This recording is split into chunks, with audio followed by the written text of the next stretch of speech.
Olá, seja bem-vindo ao nosso primeiro episódio do Banar Ideias Podcast, um ambiente para a gente construir ideias. Hoje nós estamos recebendo aqui um amigo, o esposo da Adriana, o pai do Caleb e do Tiago, o pastor da Igreja Apostólica Deus é Fiel, meu amigo Hilton José. Seja bem-vindo, meu amigo. Eu tenho certeza que esse papo vai ser de muita edificação. Amém. Shalom a todos vocês. Obrigado, meu amigo, apóstolo Jefferson, pelo carinho que tem desprendido para a minha vida e é simultâneo para a sua vida. E você que está nos ouvindo aqui, se prepara, Deus vai construir coisas novas dentro de você. É isso aí. Vamos começar a nossa conversa. Se apresenta, Hilton. Para quem não te conhece, né? Fala um pouquinho aí da sua história, como é que você conheceu a Jesus, da onde que o Hilton veio, né? Quem é o Hilton José? Eu sou oriundo de São Vicente, né? Mas do litoral, aqui minha vida toda no litoral paulista. Nasci em Santos, passei um ano em Santos, Itapema, Vicente de Carvalho. E desde 75 estou em São Vicente, Baixada Santista. Ali, filho de José, filho de Maria, nordestinos, né? Pai pernambucano, mãe sergipana. Eu sou caçula de dois, minha irmã mais velha é a Lúcia, hoje pastora da nossa igreja. E nós crescemos em São Vicente. Mas para resumir um pouco da história, aos 26 anos de idade eu me encontrei com o Senhor Jesus Cristo. Sofri um acidente em 1995, né? A qual a pessoa que estava comigo, era namorada, foi vitimada. Na época que hoje é incabido, na época que andar de moto não era obrigatório andar de capacete, né? Somente em altas vias. E ela se encontrava sem capacete, um carro nos abarrou por trás. Ela caiu debaixo de um carro, 2 dias depois faleceu. E isso foi um pontapé, foi um ano, né? Um ano de martírio, de poço. Eu passei a andar armado, tanto com faca como com arma. Essa pessoa que foi vitimada, ela vinha de um divórcio. E era uma família de 7 irmãos, e todos criados comigo no campinho do bairro. E aí a ameaça que eu vou te matar, já não era mais uns colegas, não era mais amigo, né? Somente um que ficou imparcial. E aí eu comecei a andar armado. Eu sempre tive a margem, né? Eu costumo brincar, nunca bebi álcool, nunca fumei cigarro, nunca usei droga, lança-perfume, nenhuma droga, nem o Corinthians, mas é brincadeira, hein? É brincadeira. Eu era aquele cara de querer dar risada, trabalhar, jogar bola, ir para casa. Minha irmã e eu nunca desonramos nossos pais. Mas aí eu entrei por essa situação da qual não projetei, aconteceu. E aí eu passo a andar armado. Um 32 especial, por que especial? O 32 é 5 tiros, o meu era 6. Vixe. E era cano curto, né? O especial era cano longo. E a bala era dum-dum, né? Aquela bala cortada no projétil que entra um botão e leva as suas costas, né? Rapaz, tô ficando até com medo de você agora, hein? É muito mais fácil fazer o mal, né? E aí, nesse caminho todo, mas graças a Deus, eu vi a mão de Deus durante quase um ano, Jefferson. Nós compramos pão na mesma padaria, jogamos bola no mesmo campinho. E praticamente um ano nós não nos encontramos. Eu e o rapaz que me ameaçou de morte, né? Tinha um irmão na família que era polícia, o Cal, hoje é falecido. E eu vi a mão de Deus, logo depois que eu me converti. E eu me lembro como pico, né, disso, aí passa um ano. Aí tem a missa de 7º dia, perdão, missa de um ano. Então eu católico, eu fiz primeira comunhão com 11 anos, igreja, família religiosa, católica. E nesse período, qual era a tua concepção a respeito de Deus? Você era um religioso, praticante, ou como muitos, né, hoje se declaram religiosos, mas não praticantes? Como é que era o Hilton nesse período? Então, eu era um religioso praticante, cara. Eu lia a Bíblia. Quando me converti, eu estava em Neemias na leitura. Deus. E eu ia para a igreja no domingo, aí eu fiz primeira comunhão, tomava hóstia, entendeu? Aquele cara que o pessoal fala hoje, poxa, eu vou pro céu porque eu não quero nenhum mal para ninguém, mas o que fazer com meus pecados, né? Então eu me julgava por não matar, não roubar, não cheirar, porque nessa época as drogas não tinha tanta força, mas havia, né? Então aquele cara que nos honrava a mãe, eu me auto-justificava, né? Eu me auto-justificava. Sim. Então esse era o Hilton que estava indo pro inferno, mas com cara de bonzinho. Você né? tinha um relacionamento com a religião, mas ainda não Sim. tinha encontrado a Cristo. Eu conhecia o que era religião, realmente, bem colocado, mas não conhecia a Cristo. E, em especial, nessa missa de um ano, havia um amigo meu, Beto, que me ganhou para Jesus, o irmão Beto, ele sempre me importunava, vamos para a igreja. Sempre tem um crente, Sempre tem um crente, né? Graças a Deus, né, por ele. E jogar mesmo time, vamos para a igreja, vai lá visitar. Eu falei, hoje eu calo a boca dele. Só que tinha missa de um ano, né? E era um tempo chuvoso, eu sempre amei moto, ainda de moto ainda. E fui pra missa. E parece que o padre dava cheio do Espírito Santo daquele dia, cara. Que a missa acaba 8 horas, cara. A missa acaba sempre 8 horas. E foi 8, 8 e 5. Falei, cara, tem que acabar logo porque eu tenho que ir lá na igreja dos crentes. Eu nunca tinha entrado na igreja dos crentes, Jefferson. Eu nunca tinha entrado. Mas sempre respeitei, cara. Sempre respeitei. E aí acabou a missa, eu falei, pô, vou lá honrar meu compromisso, né? Peguei minha moto. Foi uma experiência boa e ruim. Começou ruim, por quê? Era uma igreja no meu bairro. Sim. E quando adentrei, 2 ruas da minha casa. Quando adentrei, eu me senti mal, cara. Me senti muito mal. Todo mundo te conhecia. Todo mundo olhou pra mim como, pô, o que esse cara tá fazendo aqui? Eu me senti hoje, né? Hoje, eu me senti um impuro, né? Em especial, não vou citar o nome aqui, um amigo meu, ele olhou pra mim assim, cara, eu me senti sujo. Foi muito forte pra mim. Convicção de pecado? Não, de rejeição. A minha convicção não foi de pecado, foi de um cara que não era bem visto ali. Então, vamos abrir um parênteses aqui a respeito disso. Eu acho que hoje a igreja, ela tem essa dificuldade, né? De receber a pessoa que ela está chegando numa condição, às vezes, não só de pecado, mas numa condição de vítima, né? De vítima do mundo, vítima de tantas coisas, né? Machucada, ferida. E você sentiu essa rejeição quando você chegou na igreja? Primeira vez que você entrou na igreja, já sentiu isso? O que você falou é fato, apóstolo Jefferson, é fato. E a gente não encontrou ainda esse time, né? Essa sensibilidade, né? Sim. É tão necessário, porque, olha, meu apóstolo, como posso falar para você, faz toda a diferença. Sim. É mais importante do que o final da pregação da palavra.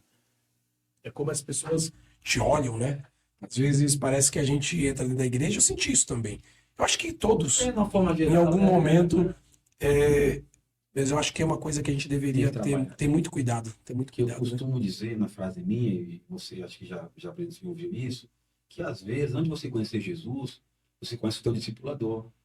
E ele é o teu Jesus, aspas, né? É aquele cara que é teu aio, né? É aquela frase que alguém disse que antes de eu ler a Bíblia, eu vou ler você, né? O nosso testemunho ele vai falar muito, né? A nossa forma de se relacionar com as pessoas, de tratar as pessoas. Eu acho que fala muito do Jesus que nós cremos, né? Verdade. Mas continue aí. Enfim, aí eu tava ali para pagar uma promessa, para calar a boca do Beto, né? Bendito Beto, né? Bendito seja Deus. Bendito. Eu sou grato a Deus por aquele rapaz. E eu fiquei ali na porta, né? Eu confesso com meu orgulho, minha soberba, minha arrogância. Eu era arrogante, soberbo. E tava ali, né? Poxa, esse bando de gente, como posso falar, né? Manobrada, né? Sim. Eu ali era o esperto, né? Eu era o esperto e os outros tudo massa de manobra. Esse é o Milton que chegou ali. E aí as coisas foram se decorrendo no culto, né? E eu ali impaciente na porta. Eu não queria sentar porque estava mais perto da saída. Cheguei para ir embora já.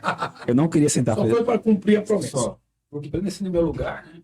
E ele era diácono, e eu fiquei tomando conta dele na porta. Ele na porta e eu do lado dele. Né? E foi decorrendo algumas coisas que eu não conhecia, que hoje a gente, né, sabe. Alguns começaram a falar línguas estranhas. Uau. Só que, olha, assim, eu vou começar agora. No final tive um parecer, mas eu vou antecipar o parecer, né? Eu não sei o que pregou o apóstolo. Eu não sei o que pregaram. 2 impressões ficou para mim. Essa má impressão que eu cheguei, me senti sujo. E o final eu vou contar depois, né? Eu não sei o que pregou, o que cantou, o que vestia. Uau. E aí começou, algumas pessoas falam línguas estranhas, eu, na igreja bem pentecostal, porque ali me converti, né? Sim. E eu falei, não entendia nada. Aí, hoje eu sei, era o missionário Toninho de Cubatão. Até então, não sabia. Ele vendia doces. Hoje eu sei. Ele começou a pregar, paletó escuro ali na porta, e em determinado momento ele parou. Você, jovem na porta, de camisa marrom. Por fim, camisa marrom emprestada do meu primo. Levanta sua mão. Eu falei, Beto, e aí? Levanta a mão. Eu levantei a mão. Jovem, Deus tem uma grande obra na sua vida. Vai passar 7 dias. Deus vai te dar um sinal. Passando 7 mais 21, total de 28, Deus vai te dar outro sinal. Porque Deus tem uma grande obra na sua vida. Primeira vez que você tinha ouvido Deus falar com você assim de forma direta? Primeira vez. Mas até então, eu falei, pô, o cara não me falou nada. Porque a religião, muitas vezes, está ligada no concreto, né? Na imagem que você adora, na horta que você come. Está baseado em algo lógico, físico, palpável, né? Não abstrato.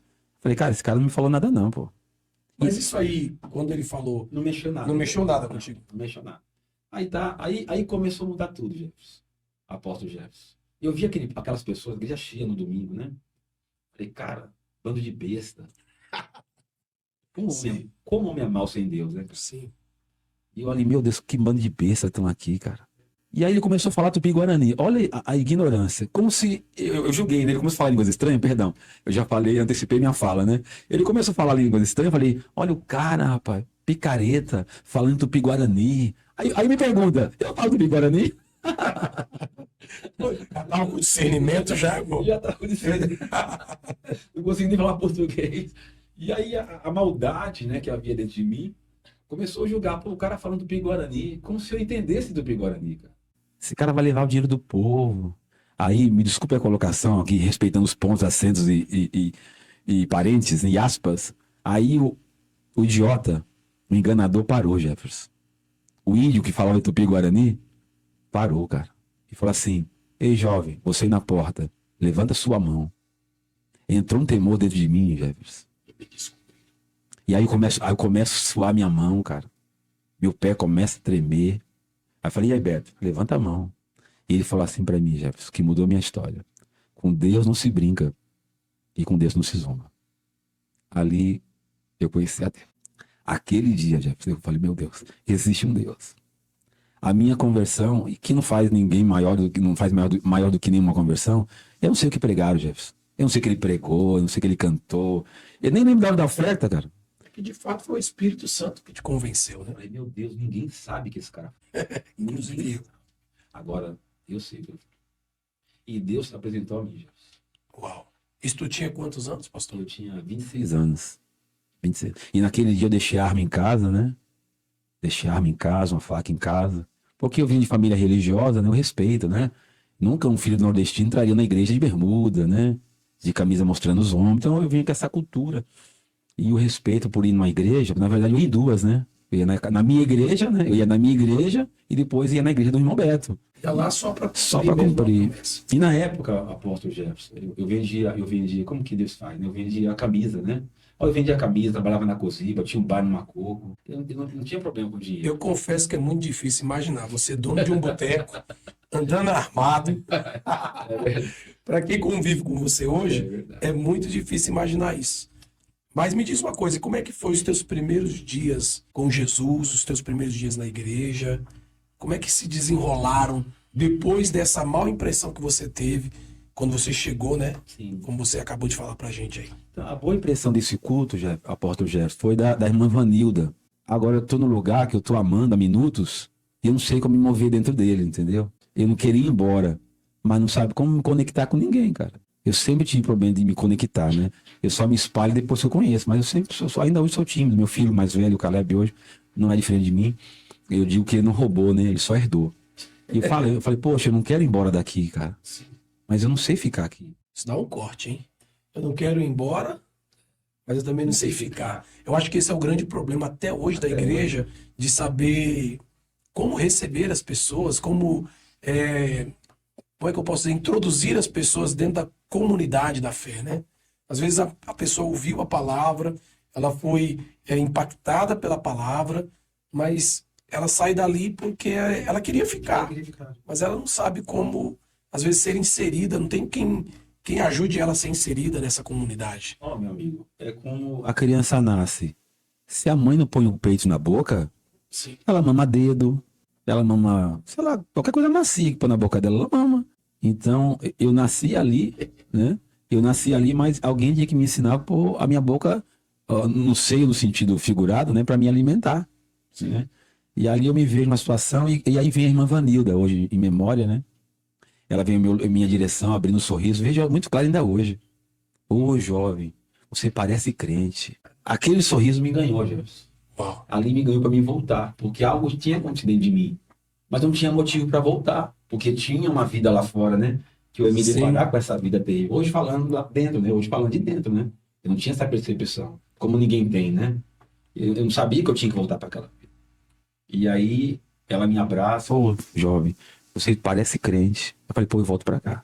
Quando eu volto para a igreja, Jefferson, para você ter uma ideia, um amigo meu falou assim, pô, Hilton, depois que você for para a igreja, o bairro ficou até mais sossegado. Então, eu vou... Mas era boa peça. Mas o que acontece? Eu não sou violento, mas sempre fui briguento. Mas nunca arrumei briga, apóstolo Jefferson. Mas não mexesse com meus amigos, entendeu? Não mexesse com meus amigos, estivesse perto. uma causa de algo, o defensor dos frascos e comprimidos, né? Eu sempre estava querendo comprar uma causa de alguém injustiçado. Mas sempre dentro de mim, né? Poxa, eu só quero dar risadas, eu quero me divertir. Mas é a parte pecaminosa, né? Eu me inclino pro pecado, né? A falta de temor de Deus, discernimento, escolhas erradas. Aí eu volto para a igreja, Jefferson, apóstolo Jefferson. E aí eu tenho dificuldades, porque eu não estou aqui para falar mal da igreja de forma Sim, alguma, sim. mas aquilo que se movia em mim, eu venho para a igreja e as pessoas me veem como de fato dar tempo para ver quem o Wilton era ou quem o João era, mas não tinha nenhum voto De de confiança. confiança, né? A minha mãe mesmo falou assim: Ô Wilton, como você vai ser crente? Vai para a igreja agora descrente? Eu falei, sim, mãe. Às vezes eu sinto saudade dessa colocação, né? Parece que se perdeu por um tempo essa ideia do igreja dos crentes. Os crentes, né? Antigamente a gente falava assim, olha, o fulano agora se tornou crente. É o Zé crente, o João crente. Hoje parece que se perdeu, né, cara? Poxa, eu sou saudosista mesmo, pô. Essa linguagem, né? Eu, Parece que se eu, perdeu. eu rasgo o verbo, eu sou saudosista. Eu peguei no pouquinho do Bíblia. Sim, Olha lá o o Bíblia. Bíblia. Eu, sei Capa como- preta, né? O capa preta. eu sou do tempo que quanto maior era a Bíblia, maior o pregador, né? Aí tinha que andar com a Bíblia bem grande, andar com ela aqui no peito. Hoje em dia o cidadão anda com um smartphone, né? Eu não tenho problema com a tecnologia, mas eu ainda sinto falta dessa linguajar, desse comportamento mais recatado que os crentes tinham, né? De alguma forma, era uma mensagem. Ó, no meu bairro, tô agora dentro, 27 anos dentro do evangelho, né? O evangelho dentro de mim. Eu lembro ainda, quando eu fui para a cidade náutica, o bairro cresceu em volta da minha casa, Jefferson. Sim. Então, hoje, a Náutica, a Vila Margarida, São Vicente, porque eu cheguei em São Vicente em 75, Eu não tinha nem nascido, irmão. muitos anos. Entendeu? Então, eu com 7, 8, 9 anos, então, eu via de longe, não havia casas, então eu via 20 pessoas andando de bata. Para onde? Para Maré, Para se batizar. para se batizar. E eu falava, meu Deus, que raio é esse aí? Quem Deus Pai? Quem Deus Pai, né? Que negócio aí? Mas era uma mensagem. Sim. Era uma mensagem você ver os irmãos de ir para a Bíblia, para a igreja. Eu acho que Era uma mensagem. aquilo que a gente às vezes vê muito hoje, muita mídia, muita propaganda. E naquele tempo, a propaganda era de fato a minha vida, né? Era como eu me comportava, como eu falava, como eu me vestia. E, de certa forma, eu acho que nessa linguagem que hoje as pessoas elas tentam, como é que eu posso dizer, discriminar, né? Falam, não, vocês são fanáticos, vocês são quadrados, ultrapassados. E acaba que foi perdendo a beleza da simplicidade de ser crente, Sim. né? Eu sinto falta, eu lembro ainda de muito desse tempo, né? E acho que isso realmente acho que enfraqueceu, não o evangelho, mas enfraqueceu a nossa forma de andar, O nosso impacto. o nosso impacto, porque com isso, lógico, está ligado a escândalos, a credibilidade. Eu lembro que, Porque, perdão, apóstolo, você já não é mais diferente, você é igual a mim. sim, eu lembro que a Isso gente tinha esse discurso de, poxa, agora você é crente. Você não pode mais vestir as roupas que você vestia antes. Você não pode mais ter o comportamento que você tinha antes. E era uma coisa meio que um consciente coletivo. Era coletivo. Era um consciente coletivo. Ninguém precisava chegar para você e falar, você não pode isso ou você não pode aquilo, né? Eu lembro que há pouco tempo atrás, aí coisa de uns 20 anos, a gente ainda tinha muito disso. Tinha muito disso. Mas continue aí. Aí você tá agora dentro da igreja, ninguém acreditava que você tinha virado crente. Deveria ser uma pessoa muito boa, né? O crédito não era o meu forte, né? Mas eu louvo a Deus, né, meu apóstolo? As pessoas que estavam à nossa volta não tinham hoje a visão de discipulado, né? Sim. Na época, eu creio que você pegou isso também, posso dizer dessa forma, não tinha lá aquele discipulado, aquele adote, era escola dominical, era uma igreja de atividade, mas deixa eu me explicar. A atividade era culto. Eu tinha culto segunda, terça, quarta, quinta, sexta, sábado, domingo, 2 cultos, escola dominical, tinha culto. Minha mãe falava, leva sua cama para a igreja. Eu ouvi muito isso. Só que hoje nós temos uma igreja, não é isso que eu gostaria de falar, de ativismo. Mas o nosso ativismo era ser igreja. Todavia com seus agravos e perdas. Sim, E sim. quando você faltava um culto, você faltou o culto na terça. Chegava na quarta, ainda olharia reprovação. E aí, turista? Eu passei ontem, né? Porque de 7 cultos, de 9 cultos, se faltou um. E aí as coisas foram acontecendo, apóstolo. E aí minha sede por Deus, eu comecei toda sexta-feira a ir para o monte. Eu comecei, com 2 meses de crente, me falaram uma tal de fatales, no seminário Da Igreja Assembleia de Emissário de Santos. E eu tive o prazer, com 2 meses, esse foi um diferencial na minha vida. Era do Antônio Carlos ainda, o diretor era o Antônio Carlos. O pastor Antônio Carlos de Oliveira, Antônio Carlos de Helena Oliveira. Maria, né, sua esposa, Uau. e Só me a nata, ajudaram, só a nata nessa época aí. que eram ainda da Assembleia de Santos, né, Sim. tinha o seu ministério independente, me ajudaram, me abençoaram, me deram bolsa, Uau. foram boas na minha vida. E ali, eu, com 2 meses, comecei a amadurecer, e eu dizia, não, sai da igreja, sai da Fatalis, porque a letra mata, Eu ouvi muito né? isso. Sai. A minha pastora, que é um amor de pessoa, já em memória, a pastora Judita, agora devo muito o amor dela para comigo, né? As minhas dificuldades, eu a procurava. Ela nunca me jogou para fora, né? Eu contava minhas mazelas para ela, e ela nunca me jogou para fora. E eu falava, não, irmão amado, irmão amado. Não. Porque ela tinha uns exemplos de pessoas que estudaram e meteram louco, né? A tal ponto de querer tomar um ministério. E ela queria me proteger, falando, não segue esse caminho, né? Mas louvado seja Deus que eu permaneci. O que tu pontuaria como positivo desse tempo e negativo? Porque hoje eu vejo muito um discurso de inovação, né?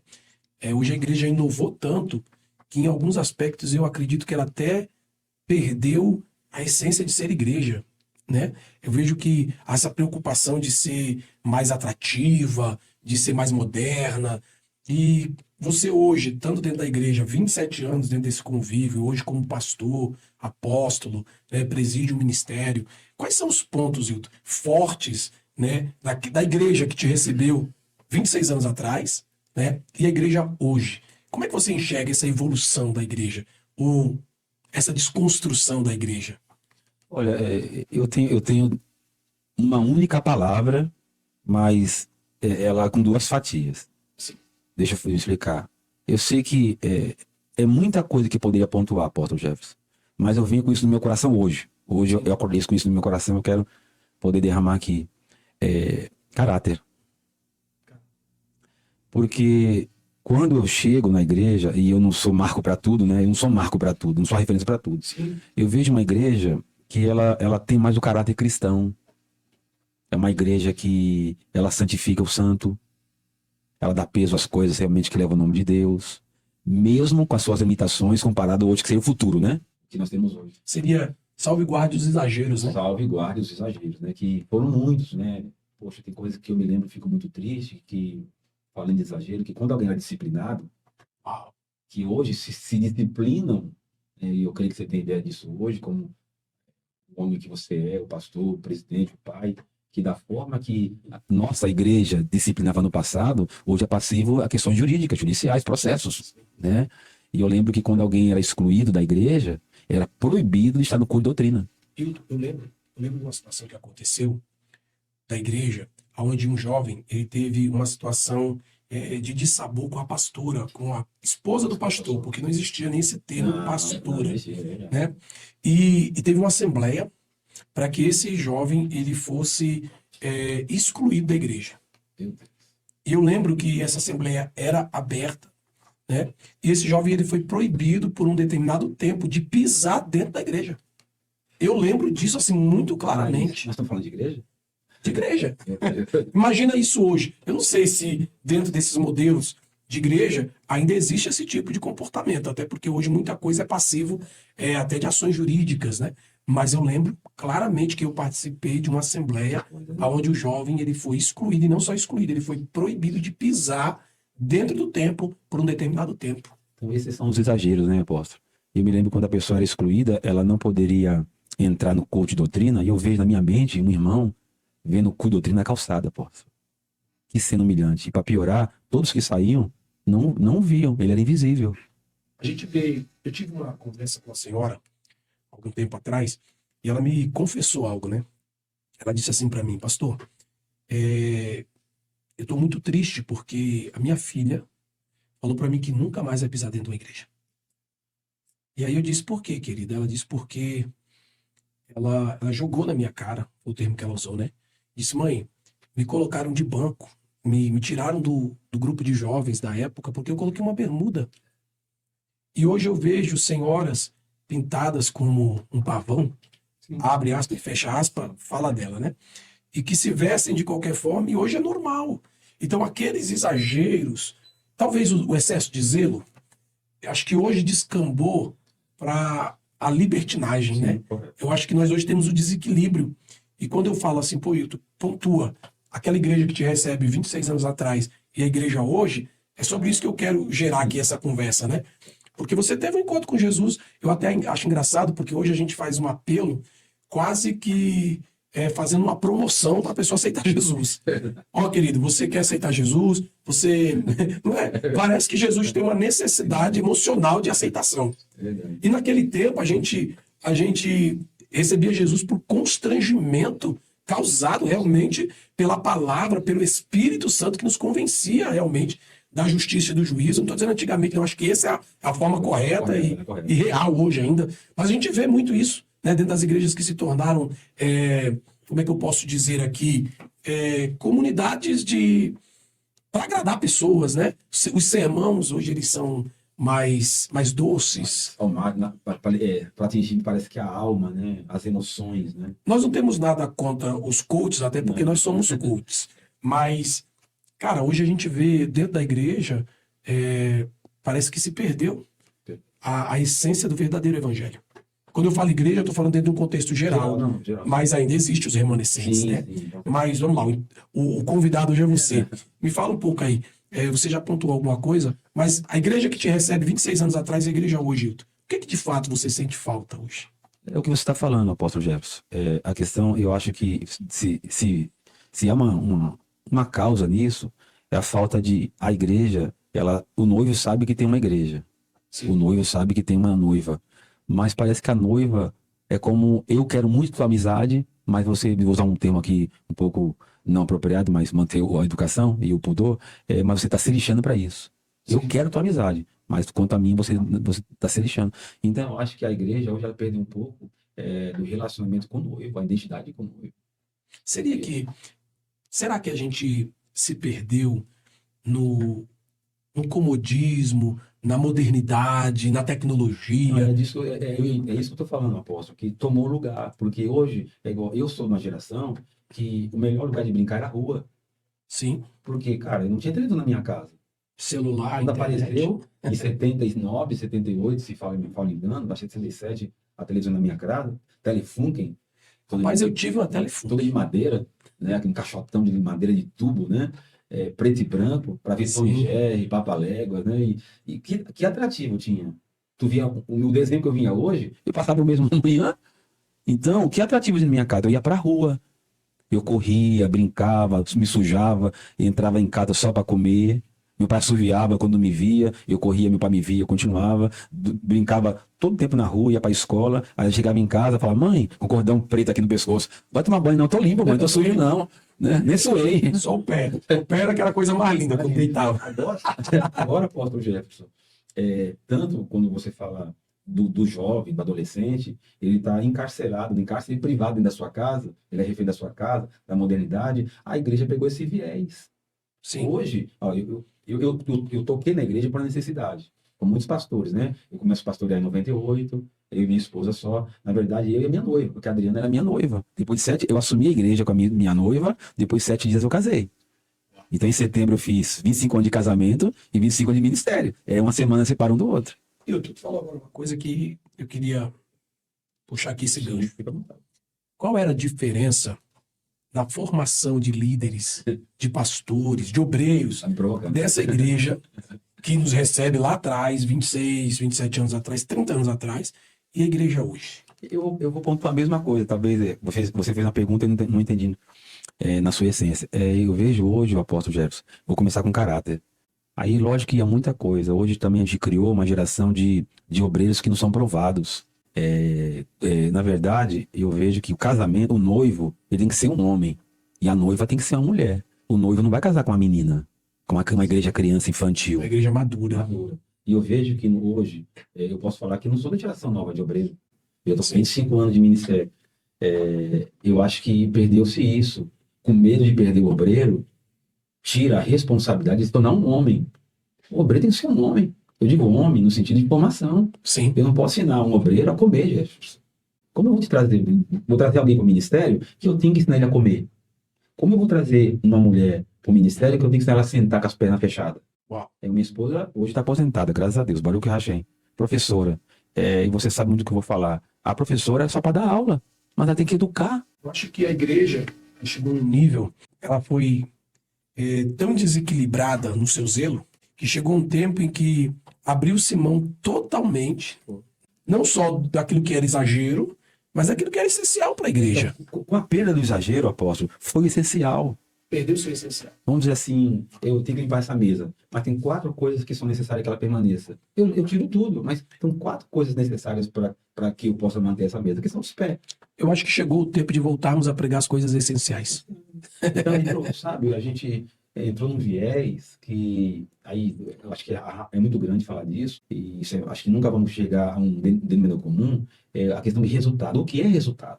Sim. Hoje nós queremos formar obreiros que deem resultados. Obreiros em série, Em série, né? coisa rápida. E você sabe que muitas vezes, na regra, você formar um obreiro médio e longo prazo. Jesus gastou pelo menos 3 anos, e no final dos 3 anos, um negou ele, o outro vendeu ele, e os demais fugiram.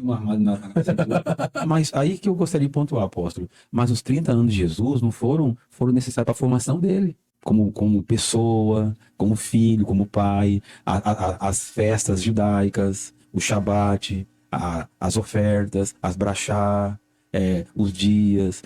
Então, os 30 anos que Jesus, vamos dizer assim, ele não acende o seu ministério, formou ele para quando ele fosse acendesse o seu ministério. Ele estava pronto como homem. E Eu hoje, acho que aqui tu falou algo muito, muito pontual. Existem obreiros que eles não são sequer homens. é isso que talvez eu não fui como bom Hilton que só rodeio. É ser homem. Ser homem. Ser homens, né? Quando Davi ele vai para a terra dos seus pais, né? Ele chama Salomão e fala: olha, ser homem e faz a obra e faz a obra. Eu estava falando alguns dias atrás com alguém e eu estava falando para ele que hoje se tem muitos processos para formação de líderes. E aí alguém cria ali uma linha de produção de líderes. Nós vivemos dentro de um modelo onde acreditava-se que o indivíduo entrava dentro desse processo e após 9 meses ele tinha feito todo o processo e ele estava apto para liderar, para discipular, para pastorear pessoas. Sim, E aí nós chegamos à seguinte conclusão: o indivíduo ele passou por todo o processo, mas quando chega no final do processo ele ainda é menino. Ele recebeu muita informação, mas ele ainda não teve tempo de maturar, ele não teve tempo ainda de sentir as suas dores, de vencer as suas dores, de se ressignificar nas suas frustrações. Ele não teve nem tempo de ter frustrações. possível, né? Então eu acho que o grande problema da igreja, né, Hilton, talvez hoje, seja formar líderes com pressa, né, numa velocidade às vezes até alucinante, Isso. né? O cidadão chega na igreja hoje, eu ouvi alguém dizer, eu achei muito interessante, ele falou bem assim: encurtaram o corredor. Encurtaram o corredor. Né? O indivíduo entra aqui, ele já sai aqui um pastor. Mas ele não teve nem tempo de ser liberto, ele não teve nem tempo de ser tratado, ele não teve nem tempo de ser curado. Verdade. E aí, uma pessoa mal formada, um neófito, Né? né, um menino cuidando de outros meninos. E aí a tragédia é tragédia anunciada. Você falando assim, me lembrou de um astro, né, do basquete mundial, que é o Mike Jordan, né? E ganhou 6 NBA, todos, é o Pelé, diz, né? O Pelé do basquete. E aí ele parou. Agora o Mike Jordan, ele para. E ele vai aventurar no beisebol. O nome que ele tinha, ele já ascendeu ao profissional do beisebol. Quando chegou não sei qual equipe que ele chegou, começou a treinar, e entregou o bastão, viu que não era para ele. E alguém fala assim, não sabe por que não deu certo o Mike Jordan? Porque ele pulou todos os processos. Ele não foi infantil, ele não foi dente de leite, ele não foi infantil, ele não foi juvenil, ele não foi júnior, ele não foi sub isso, sub aquilo, ele não entrou em ônibus, ele não jogou com meia rasgada, ele não quebrou taco, ele não morou em alojamento, ele já acendeu ao profissional uma base para ele e ele não permaneceu porque ele queimou o processo. E hoje não é diferente, meu apóstolo. Hoje nós vemos, eu até quero fazer uma outra colocação, eu vejo ainda no dia de hoje, pessoas próximas a mim, a minha esposa, e eu creio que você é diferente, que às vezes a pressão sobre nós é muito grande, porque o nosso sonho é maior que a gente. E nós não estamos onde nós gostaríamos de estar quando fala de estrutura. E aí nós vamos num lugar e vamos uma igreja estruturada, aos nossos olhos uma igreja que funciona, onde tudo está certo. Meu Deus, é aí que eu quero chegar. E quando você volta para a sua realidade, você vê pessoas imaturas. O que acontece? Você dá velocidade. E você começa a derramar o óleo na cabeça de todo mundo. É diácono, é presbítero, é evangelista, é missionário, é pastor. Agora eu tenho um corpo de obreiros. Às vezes é de cobrir. De cobreiro, né? E amanhã o boleto chega. Exatamente. Aí entra no paralelo do Mike Jordan. Eu falo nós como igreja, né? Fizemos como se fosse pressão do ministério. De você fez com que essa pessoa queimasse o processo. Eu acho que a gente pode melhorar até essa frase. É a pressão para ter resultados. O desejo de ter resultados. Até qualquer custo, né? Negociando coisas que são inegociáveis. Eu acho que o maior problema hoje, no Brasil, eu vou dizer a nível de Brasil, os pais não terem o cuidado de educarem, conduzirem esses filhos espirituais à maturidade. Por que nós temos tantos escândalos? Esses dias eu estava vendo, na internet está permeado de vídeos a respeito de escândalos, né, supostos adoradores que se tornam, né, escândalos para a igreja. E, na verdade, eles são produtos dessa igreja imatura. Produtos dessa igreja que deixou de trabalhar o caráter, que deixou de tratar o indivíduo como deveria ser tratado. Às vezes o indivíduo aceitou Jesus e ele veio de um mundo de promiscuidade, e quantas vezes a gente ouviu alguém dizer, ele tem um testemunho forte. Né? Ter o testemunho forte é ter sido esbagaçado na mão do diabo, é ter dado os melhores dias pro diabo, aí chega agora só o caco, aí ele queima todas as etapas e coloca ele na plataforma, porque ele tem que testificar das misérias que o diabo fazia na vida dele, o que ele serviu ao diabo tantos anos. Né? Na verdade são troféus, né? Mas produzido pelo Satanás, né? Troféus que tenho, aspas, né? Sim. Tá vendo? As cicatrizes que eu tenho se transformaram em troféus. E aí a gente percebe que, poxa, como a gente pode minimizar isso? Como é que a gente, como pastores, qual é a nossa colaboração? Você entra na igreja, você tem um encontro com Jesus, que é igual a de todos nós. Né? Todos nós, em algum momento da nossa vida, chegamos quebrados, chegamos feridos, chegamos magoados, enfim, chegamos destroçados, e aí nos encontramos com Jesus. Nem sempre fomos abraçados pela igreja, às vezes até fomos convidados a sair dela, né? Por as atitudes, às vezes até involuntárias de alguns, porque também é aquela questão, né, Hilton? Ninguém pode dar aquilo que não recebeu. Né? A grande maioria só reproduzia aquilo que tinha recebido. Mas, mesmo assim, a gente pegou um tempo muito bom. Eu vejo alguém dizer, a igreja antigamente. Eu falei, cara, eu sou produto da igreja de antigamente, se é que eu posso dizer assim. Você é um pouco mais jovem do que eu, mas você passou a juventude na igreja que eu não passei. Eu vou fazer uma pergunta. Você é o diretor do programa aqui, mas eu queria te fazer uma pergunta. E eu não passei uma juventude na igreja. Sim. Que pena. Mas cheguei. É muito bom. Agora, hoje, eu tenho um filho de 23 anos que passou toda a sua infância, nasceu na igreja e, graças a Deus, ele está na igreja ainda hoje. Sim. Tá? Permanecer. O Tiago está com 18 anos, né? Graças a Deus, os dois meninos que não nos atrapalham. Agora vamos falar do apóstolo Jefferson, trocar um pouquinho de cadeira. Hoje nós temos tantos atributos, meu apóstolo, tantas chamarizes, tantas atrações, isso, para segurar o adolescente, o pré-adolescente, o jovem na igreja, naquele afã. Se não tiver atrativo, o jovem não fica na igreja. Sim. Aí eu pergunto, meu apóstolo, você passou a juventude na igreja, a sua pré-adolescência, a adolescência, você não pegou essa geração, e o que te fez permanecer na igreja como jovem? Qual é a diferença de hoje e a diferença da tua juventude na igreja? Quando eu falo com líderes de jovem, eu costumo dizer a eles que não existe nada mais poderoso do que a presença de Deus. Eu acho que, com todos os problemas que a igreja sempre teve e sempre terá, porque a igreja é composta por seres humanos, e seres humanos são pessoas defeituosas. Eu costumo dizer que a igreja é um ambiente de pessoas defeituosas. A única diferença delas para as pessoas que estão lá fora é que elas perceberam que são defeituosas, que são pecadores e que precisam de um Salvador. Né? Estão dentro desse processo para se tornarem como o seu Salvador. Mas dentro da igreja sempre teve problema. Sim. Só que a gente veio de um tempo em que a glória de Deus era a atração principal.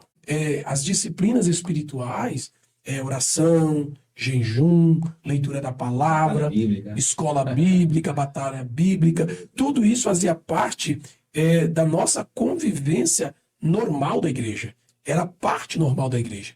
Eu lembro que quando a gente falava, olha, nós vamos ter um retiro, era muito legal, porque os nossos retiros, a gente não pensava, claro, queria jogar uma bola, ter a brincar de queimada, né? Era o momento da gente estar olhando ali para uma jovem, aquela coisa tal, mas a prioridade do nosso retiro, o que ficava das lembranças do nosso retiro, eram os cultos de oração. Era quem foi batizado com o Espírito Santo, quem foi arrebatado, né? Hoje a gente nem ouve, né? Mas era um tempo em que a gente tinha, né, essas experiências assim muito Comuns, né? comuns no nosso meio. Comuns, né? Tanto é que a gente esperava as festas, esperava esses ajuntamentos com muita ansiedade, porque eram momentos não que, como é que eu posso dizer, se tornavam especiais pela preparação que se tinha. Então nós íamos ter um congresso. Uma expectativa enorme, né? Criava-se um ambiente. Então os jovens estavam jejuando, as irmãs estavam consagrando, e muitas das vezes naqueles lugares muito simples. Esses dias eu fui visitar a igreja que eu nasci para Jesus, né? No meu segundo momento, eu tive 2 momentos. O primeiro momento eu recebo Jesus dentro de uma igreja tradicional e fiquei 10 anos nessa igreja. No segundo momento eu sou batizado com o Espírito Santo dentro de uma igreja agora pentecostal e fico também ali mais 10 anos. E um dia desse eu fui lá, que eles iam derrubar, e aí eu queria ir lá ver a igreja. E quando eu cheguei lá, eu percebi que aquilo era tão pequeno, Hilton. Mas na minha mente aquilo era tão grande. Né? Porque eu preguei algumas vezes e falava, meu Deus, a igreja estava cheia. E eu imaginei, olhando para aquilo, eu falei, rapaz, essa igreja está cheia, não deveria ter nem 30 pessoas aqui dentro. Mas para mim aquilo era uma multidão de pessoas. E foi ali que muita coisa aconteceu, né, no meu interior, onde eu comecei a ser maturado, onde eu fui sendo preparado para ser o obreiro que eu sou hoje. E aí, voltando para você, eu te pergunto, o que é que nós podemos fazer como pastores, como mentores, como líderes, como parte dessa igreja, né? Eu acredito que não tem como a gente voltar, né? Acho que o que nós vivemos lá na década de 80, 90, né? O começo dos anos 2000 aqui, começo do século, né? Sim. Talvez a gente não viva mais daquela forma, porque nós somos a geração, a última geração que conheceu o analógico. Há muita distância dessa geração para conhecer o analógico. Nós temos aqui o pessoal que está nos ajudando aqui. Vocês nunca viram, acho, uma máquina de escrever. O que é datilografia? Vocês sabem o que é datilografia? Vocês já tiveram um Walkman? Conhecem uma fita? Ficha telefônica? Ficha telefônica? Então me respeita. Vamos revelar a foto, né? Você sabe o que é um vídeo? Né?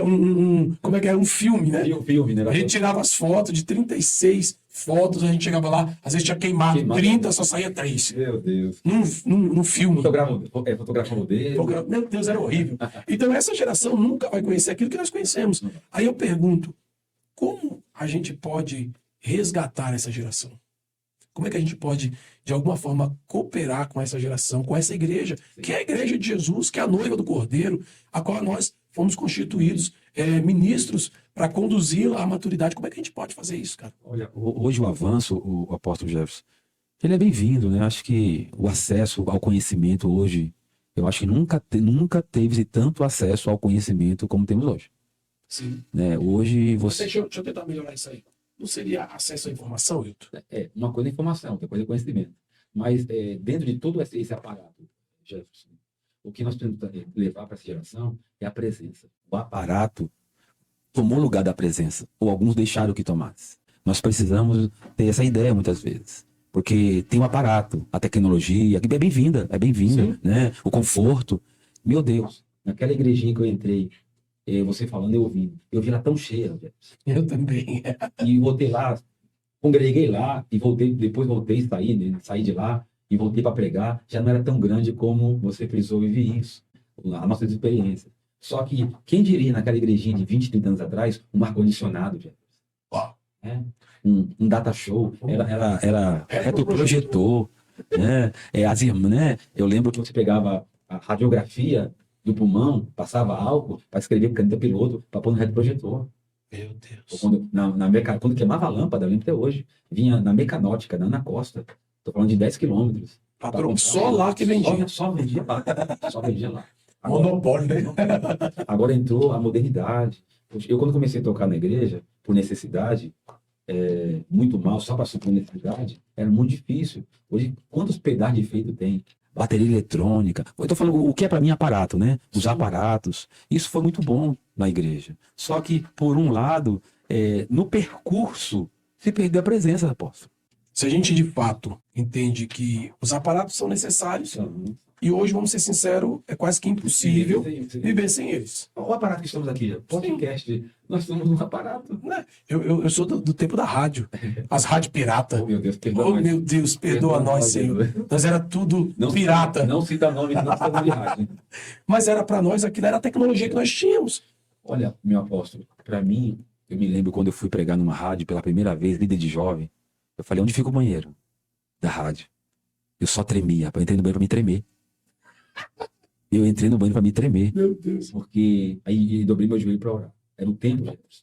Você pegou que banheiro e crente tinha uma identidade tão grande. Sim. E eu sou de uma geração, apóstolo, que os crentes oravam no banheiro. Muitas vezes. Eu trabalhava, eu tinha meia hora de almoço, eu comia relâmpago. E sobrava 10 a 15 minutos. Eu li um capítulo de Salmos e quando eu orar, os meus pés ficavam para fora no banheiro. E os caras passavam e pisavam com bota. Mas eu não permitia eu passar meu almoço sem orar. Uau. E os crentes, eu estou falando de uma geração que, essa é a minha história, mas a nossa geração orava no banheiro, Jefferson. Sim. Porque era no trabalho, era num corre que ia no banco, mas antes de ir no banco, passava no banheiro para orar. Ia no advogado, mas antes de chegar no advogado, eu procurava um banheiro para orar. Eu acho que a gente perdeu coisas ou negociou coisas que não deveria ter negociado. Mas aí, meu apóstolo, quem tem essa informação somos nós. Nós que temos que derramar na geração nova. Talvez não seja o banheiro. Mateus 6,6. Quando entra no teu quarto, olha o teu pai está em secreto. É o talite para o judeu. O secreto do homem judeu, eu vou falar do messiânico, é o talite. Quando ele põe o talite de manhã, que talite não usa à noite, ele está entrando no nosso Mateus 6,6. Já estamos chegando nos nossos minutos finais. A gente começou falando, né, de quando você chegou na igreja, da igreja que te recepcionou, e a gente puxou um gancho aqui para falar do momento atual da igreja, de uma visão que a gente tem, às vezes triste da igreja, né? Mas eu também creio que no meio de tudo isso tem um remanescente fiel, tem muita gente fazendo coisa boa, tem muita gente ainda guardando princípios, e, enfim, o diabo nunca vai vencer. Não. O diabo nunca vai vencer. E eu acho que, de fato, nós chegamos a um ponto aqui que eu acho que a gente pode colocar aqui, talvez não um ponto final, mas uma vírgula para mais para frente a gente falar mais sobre isso. Mas a igreja, ela prezou tantos aparatos, prezou tanta estrutura, e ela, sem perceber, perdeu a presença. Aí o fato é, para a gente terminar aqui, como atrair a presença? Como fazer com que essa geração entenda que existe algo melhor do que a internet, que existe algo melhor do que vídeos na Netflix, do que, enfim, do que tudo isso. Como a gente pode levar esses jovens, essa igreja jovem, a ter esse acesso? Nós estamos numa geração dos últimos 20, 30 anos que elas são argumentadoras. Você fala assim, não senta aí. Ela vai falar assim, por quê? Mas eu vendo geração, meu pai falava assim, senta aí. Eu falava assim, senhor. E isso não é errado, eles serem argumentadores. O errado é nós não sabemos lidar com a geração que argumenta. Nós não podemos voltar à geração dos nossos avós e bisavós. Faça o que eu mando, não faça o que eu faço. Essa geração não vai tolerar. Porque essa geração aprende com exemplo. É aqui que eu vou fechar então. A geração que nós estamos hoje, ela só vai a um coração contrito e quebrantado, o Senhor não desprezará. Se ela viu hoje os pais se aquebrantando, os filhos vão se aquebrantar.